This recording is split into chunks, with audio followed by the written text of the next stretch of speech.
On a foggy morning in May 1905, two massive fleets prepared to clash in the narrow waters between Korea and Japan. What followed would become the most devastating naval defeat in Russian history and reshape the balance of world power forever. This is the story of Tsushima, the battle that shattered an empire's dreams and announced the rise of a new naval superpower. Picture this. You're standing on the deck of a Russian battleship, exhausted after sailing halfway around the world. Your ship is falling apart, your crew is sick, and you're about to face the most advanced navy in Asia. The fog lifts, and suddenly you see them. Dozens of sleek Japanese warships cutting through the water like sharks, sensing blood. This was the nightmare that became reality for the Russian Baltic Fleet at Tsushima Strait. But to understand how this catastrophe unfolded, we need to go back to where it all began. In the bitter cold of October 1904, in the Baltic ports of Reval and Libau, an extraordinary fleet was preparing for an impossible journey. Admiral Zinovy Rozhestvensky stood on his flagship, watching as 48 warships and support vessels prepared to steam out of port. Their destination? The other side of the world. This wasn't just any voyage. The Russian Second Pacific Squadron was about to embark on one of the most grueling naval expeditions in history. 18,000 nautical miles lay ahead of them. 7 months of sailing through hostile waters, around the treacherous Cape of Good Hope, across the scorching Indian Ocean, and up through the South China Sea, all to reach a war zone where the Japanese Navy was waiting. Why would Russia attempt such a monumental undertaking? The answer lay thousands of miles away in the icy waters of Port Arthur, where the Russian Pacific Fleet had been bottled up and systematically destroyed by Japanese forces.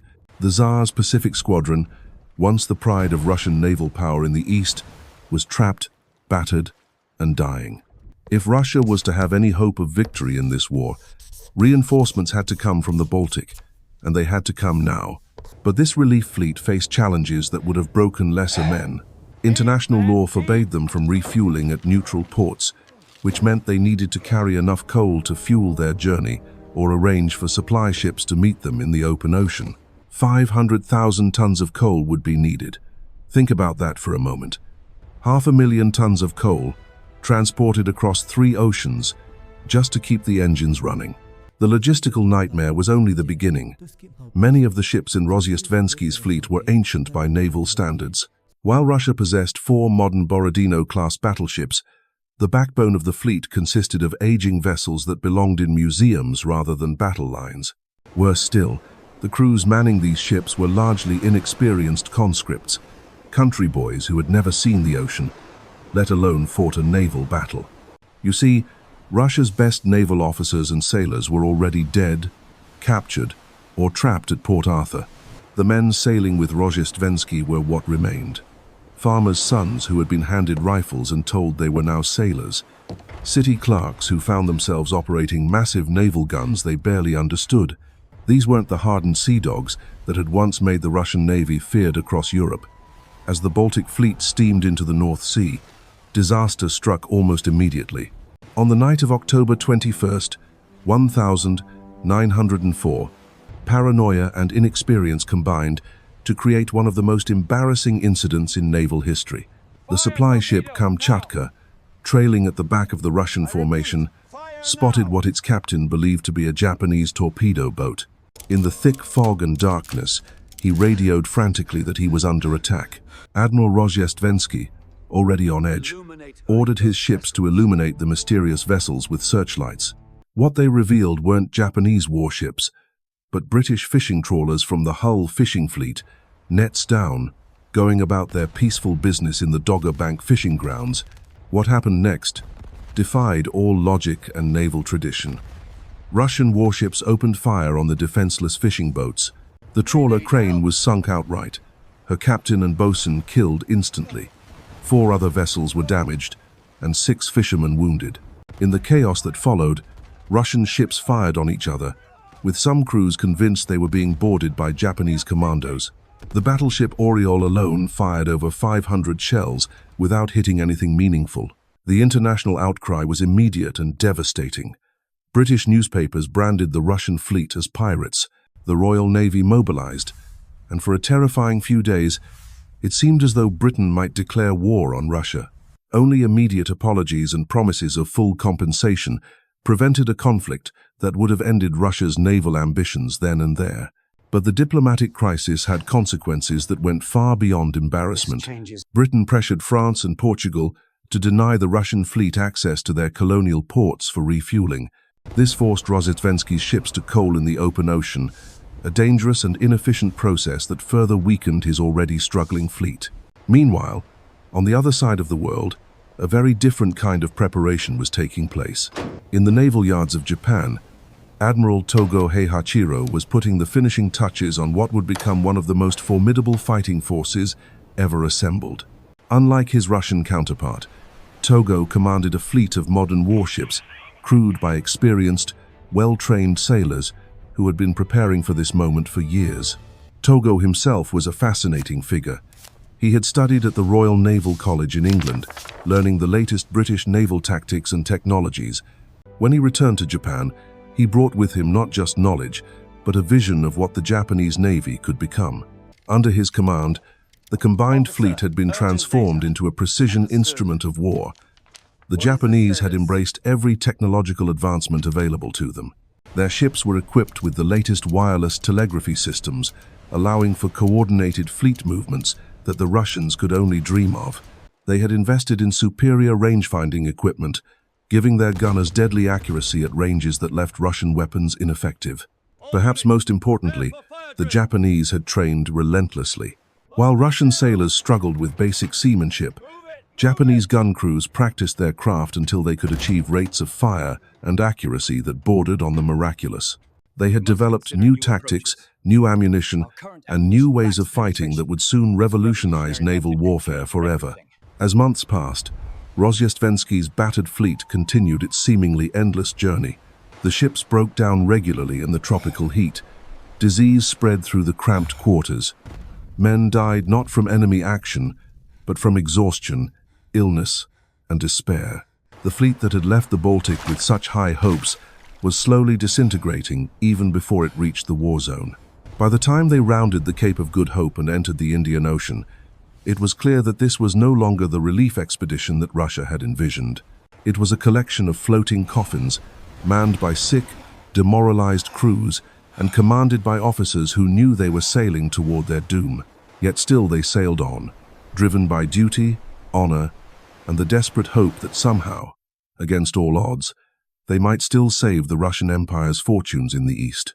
They had no idea that every mile they traveled was bringing them closer to a rendezvous with destiny at a narrow strait between Korea and Japan, where the most devastating naval battle in history was waiting to unfold.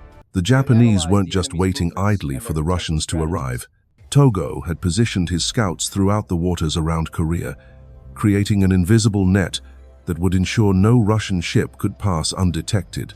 His strategy was brilliant in its simplicity. He knew the Russians had only one possible destination, Vladivostok, and only one practical route to get there. The Tsushima Strait, that narrow passage between Korea and Japan, was the perfect killing ground. As spring turned towards summer in 1905, the Russian fleet finally approached the final leg of their marathon journey. They had been at sea for over 7 months, and the toll was visible on every ship. Paint was peeling, machinery was failing, and the men looked like ghosts of their former selves. Admiral Rozhestvensky himself was exhausted, his health broken by the stress of command and the impossible task he had been given. The Russians faced a terrible dilemma. They could take the longer route around Japan, adding days to their journey while their coal supplies dwindled to nothing, or they could risk the direct path through Tsushima Strait, knowing full well that Tōgō's fleet was waiting somewhere in those waters. Rozhestvensky chose the direct route. He had no choice. His ships were running on fumes, his men were dying, and every day of delay made their situation more desperate. On the night of May 26, 1905, the Russian fleet crept through the darkness toward the strait. Thick fog blanketed the water, giving them hope that they might slip through undetected. Hospital ships followed behind the main battle line, their lights burning bright in accordance with international law. It was those very lights, meant to protect the wounded, that would seal the fleet's fate.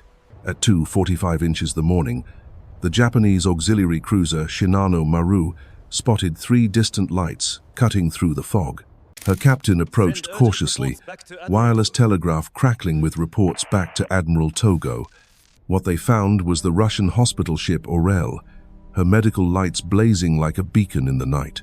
The Russians, mistaking the Japanese scout for one of their own vessels, made no attempt to raise the alarm. The trap had been sprung. Tōgō received the wireless message at his headquarters and immediately ordered his fleet to sortie. This was the moment he had been preparing for, the culmination of years of training, planning, and technological advancement. His ships slipped their moorings and raced toward the strait, moving with a precision and coordination that spoke to their superior training and equipment. As dawn broke on May 27th, the fog began to lift, revealing a sight that must have filled Russian hearts with dread. Stretched across their path was the entire Japanese combined fleet, 38 warships arranged in perfect battle formation. The rising sun flag snapped in the morning breeze as the most modern navy in Asia prepared to demonstrate its power. The contrast between the two fleets was stark and telling. The Japanese ships gleamed with fresh paint and polished steel, their crews alert and ready at their stations. Wireless aerials stretched between their masts, and the latest range-finding equipment crowned their bridges. These weren't just warships. They were floating examples of everything the industrial age could achieve when properly applied to the art of war. The Russian fleet, by comparison, looked like a museum exhibition that had been left out in the rain. Ships designed in the 1,880 seconds struggled to keep formation with their more modern consorts. Rust streaked their hulls, and the exhaustion of their crews was visible even from a distance. They had sailed halfway around the world to reach this moment, and it showed in every rivet and rope. At 1:55 inches the afternoon, with the range closing to just over 6 miles, Admiral Tōgō made the signal that would echo through naval history. His flagship Mikasa raised the Z flag, the same signal that Nelson had flown at Trafalgar exactly 100 years before. The message was clear to every Japanese sailor who saw it. The fate of their empire rested on the outcome of the next few hours. What Tōgō did next was a masterpiece of naval tactics. Instead of charging straight at the Russian line, he ordered his fleet to execute a maneuver known as crossing the T.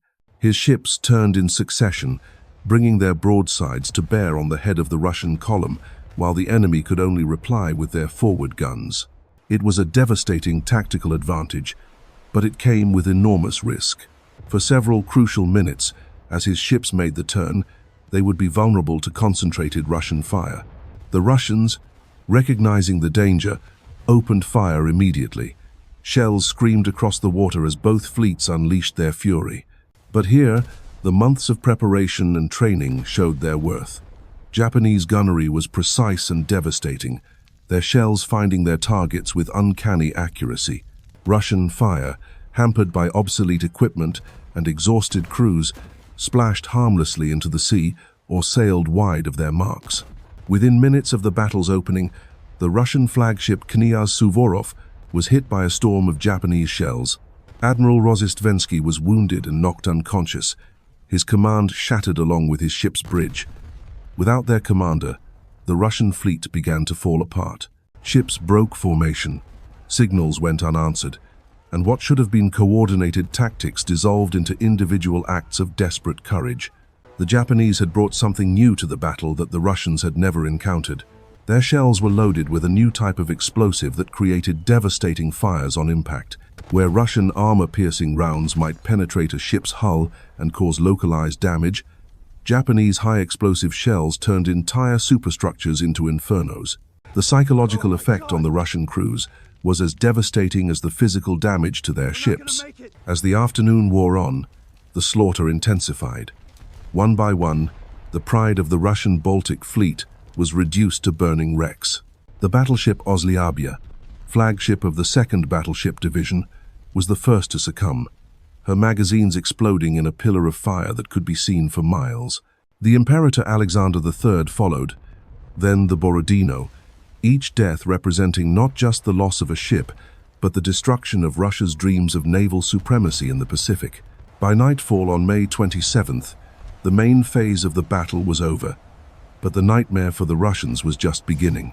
4 of their finest battleships lay at the bottom of the Tsushima Strait, taking with them thousands of sailors and the last hopes of the Baltic Fleet. Admiral Rozhestvensky, badly wounded and barely conscious, had been transferred to a destroyer that slipped away into the darkness.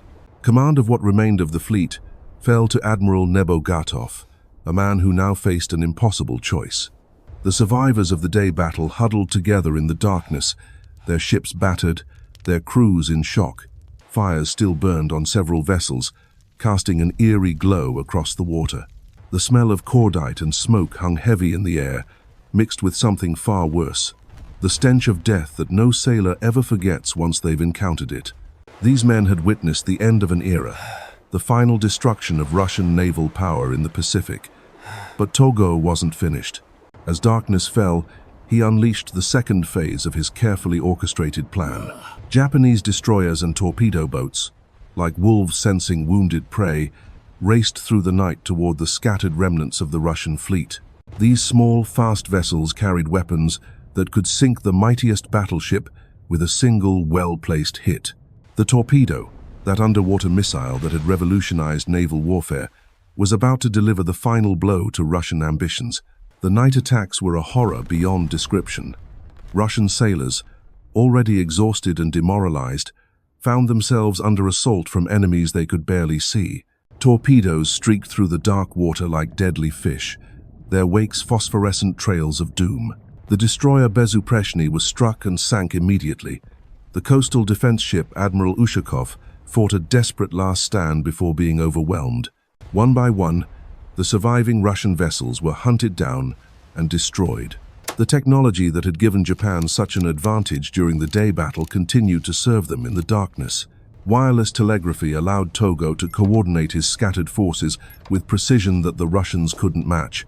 Japanese commanders could communicate instantly across miles of ocean, directing their torpedo boats toward targets and away from friendly forces. The Russians, lacking this capability, fought in isolation, each ship a lonely island in a sea of enemies. As dawn broke on May 28th, the true scale of the catastrophe became clear. Of the 38 warships that had entered the strait with such hope just 2 days before, only a handful remained afloat. Admiral Nebogatov, surveying the wreckage of his fleet, faced a decision that no naval officer should ever have to make. He could continue fighting and watch the rest of his men die in a hopeless cause, or he could surrender and save the lives that remained. The surrender, when it came, was as dramatic as the battle itself. At 10:34 inches the morning, Russian signal flags spelled out the message that no admiral wants to send. We surrender.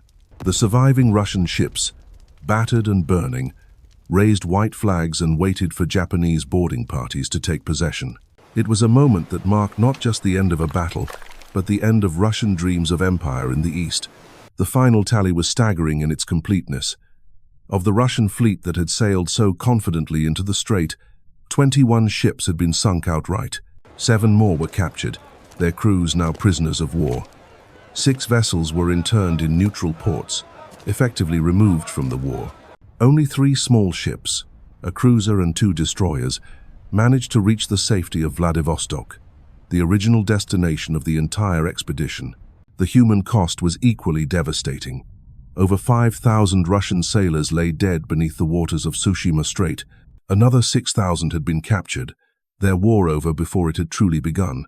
Families across the Russian Empire would soon receive the terrible news that their sons, husbands, and fathers had perished in the distant waters of the Pacific, victims of imperial ambition and technological obsolescence.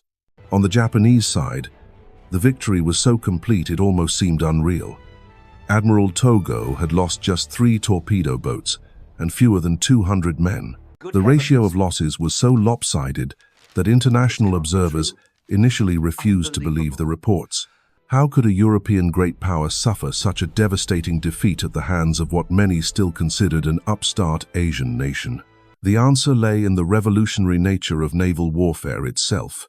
Tsushima wasn't just a battle, it was a demonstration of how modern technology, superior training, and innovative tactics could overcome traditional advantages of numbers and experience. The Japanese had embraced the future of naval combat, while the Russians remained trapped in the past. The wireless telegraphy that had played such a crucial role in Japanese coordination represented just one aspect of this technological revolution.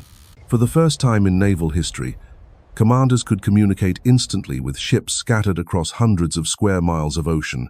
Battle plans could be adjusted in real time, reinforcements could be directed to threatened sectors, and the fog of war could be penetrated in ways that previous generations of admirals could never have imagined.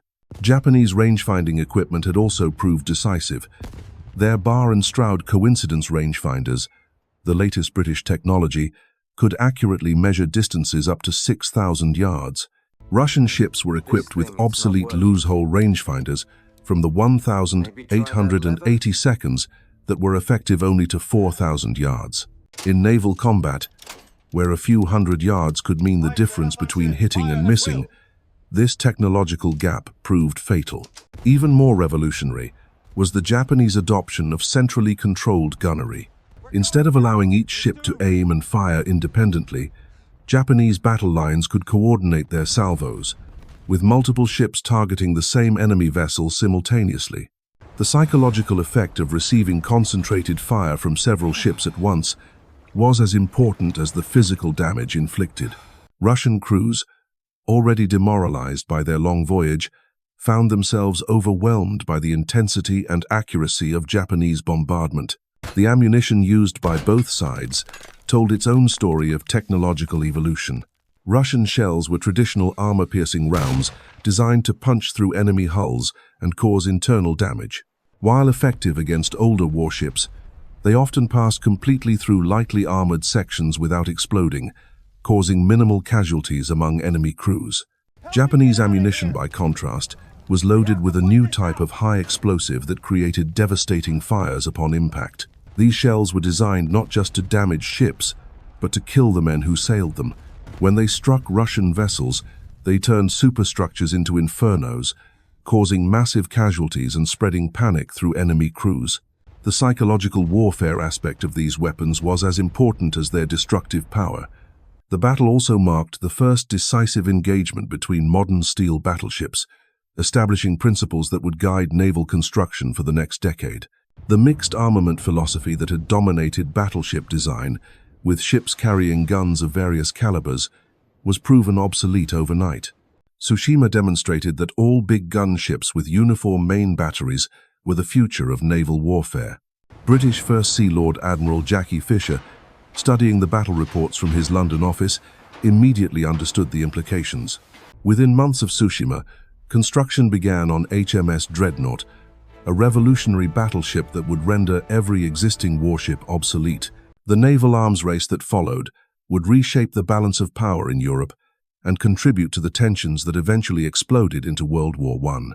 But the immediate consequences of Tsushima were felt most keenly in Russia itself.